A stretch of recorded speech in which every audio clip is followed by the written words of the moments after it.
추미애 전 법무부 장관 시절 윤석열 당시 검찰총장에 대한 찍어내기 감찰에 관여했다는 의혹으로 법무부에서 해임 처분을 받았던 박은정 전 부장검사가 최근 조국혁신당 비례 1번에 배치되면서 그의 과거 이력에 관심이 쏠리고 있습니다.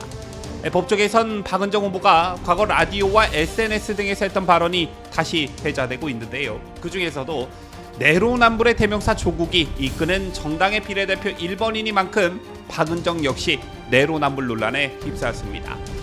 무슨 일이 과거에 있었는지 참 웃기고도 슬픈 사연 여러분들께 발빠르게 소식 전합니다.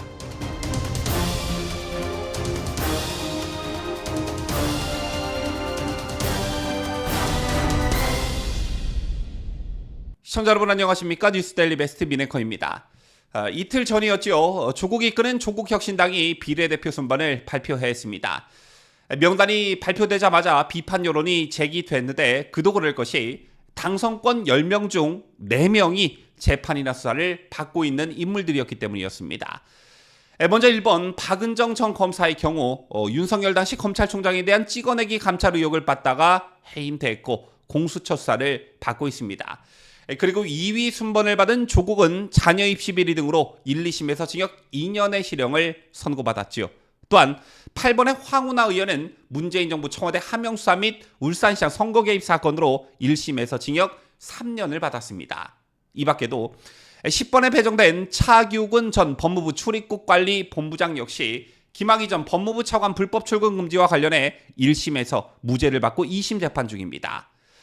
사법 리스크를 아는 피의자와 피고인들의 대거 국회 진출. 자, 이게 지금 우리나라 정치의 현실. 좀 심하게 말씀드리자면 국민들의 수준이 참 의심스러운 대목이 아닐까 생각하는데요. 여기에 더해 오늘 전해진 문화일보의 단독 보도에 따르면 조국혁신당에서 비례대표 후보 16번을 받은 정상진 영화수입배급사협회 회장도 박스오피스 순위 조작에 가담한 혐의 등으로 검찰 수사를 받는 것으로 확인됐습니다. 이렇게 되면 대표로 있는 조국을 포함해 당내 주요 인사 최소 6명이 수사와 재판을 받고 있다는 것인데 조국혁신당은 개뿔 피의자 피고인 정당이라고 간판을 바꿔야 할 지경입니다. 자, 이번 영상에서는 조국혁신당에서 비례대표 1번을 받은 박은정 전 검사 얘기를 좀 해볼까 합니다.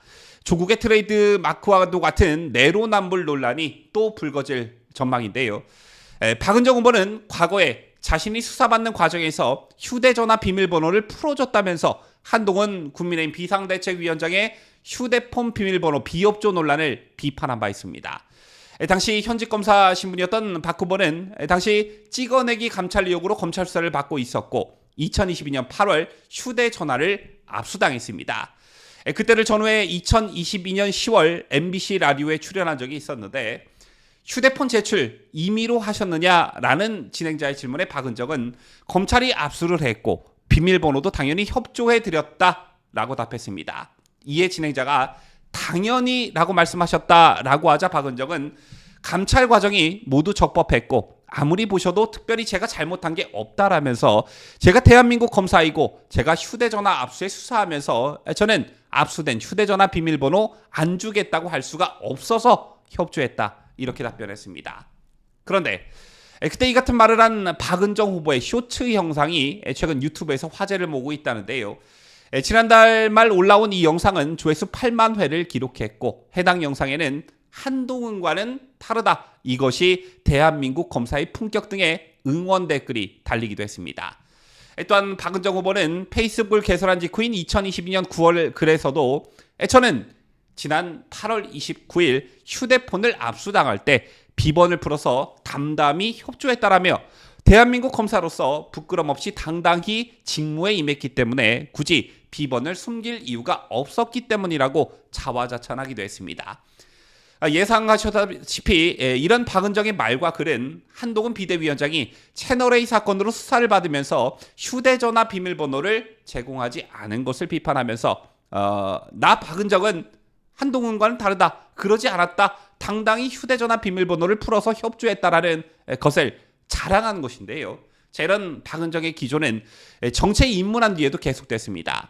최근에는 한 위원장을 향한 비판 수위를 더 끌어올렸는데 박 후보는 지난 11일 MBC 라디오에 출연해 저는 성실하게는 수사를 받았고 휴대폰 번호도 풀고 압수수색도 받았음에도 지금 수사가 진행 중인데도 불구하고 해임 처분이라는 중징계를 받았다라면서 반면 한동훈 전 검사장은 휴대폰 비번을 모두 풀지 않았고 휴대폰을 분실했다는 검사로서 공직자로서 협조하지 않는 태도를 보여줬는데도 불구하고 영전했다 이렇게 비판했습니다.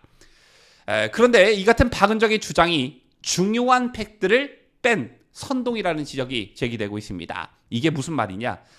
박은정이 2022년 검찰에 제출한 휴대전화는 이른바 찍어내기 감찰 논란 뒤에 교체한 새 휴대전화였다고 합니다.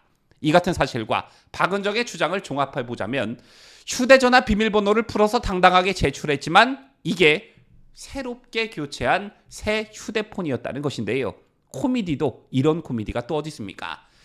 당시 검찰은 기존 휴대전화를 확보하지 못했고 새 휴대전화에서도 별다른 증거가 나오지 않았다고 합니다. 그래놓고 나 박은정은 한동훈과는 다르게 휴대전화 비밀번호를 풀어서 제출했고 당당히 수사에 협조했다 이렇게 말하고 다니고 있으니 정말 기가 막힐 지경인데요.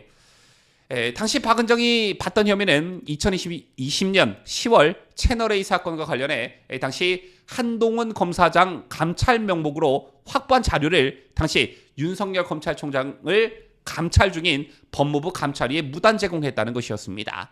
그런데 관련 논란이 불거진 직후인 2020년 12월 박은정과 심재철 당시 법무부 검찰국장 등이 휴대전화를 교체했다는 의혹이 일었었는데요. 왜 이런 의혹이 일었냐면 박은정과 심 전 국장이 휴대전화 번호를 저장해둔 사람의 카카오톡에 두 사람의 아이디가 새로운 친구로 나타난 것입니다. 이게 뭘 의미하냐면 원래 카카오톡을 사용하던 상대방이 새로운 친구 목록에 나타나는 경우는 기존 계정을 탈퇴하고 재가입을 했을 때입니다.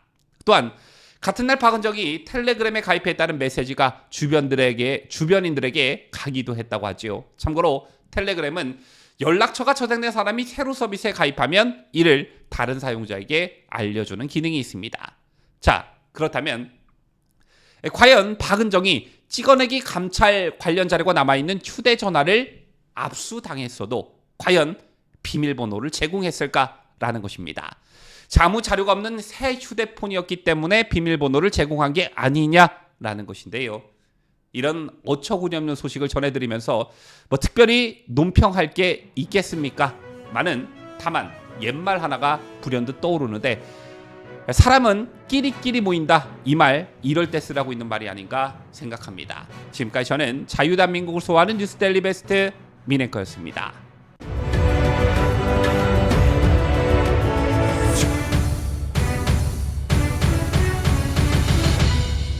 함께해요. 뉴스데일리 베스트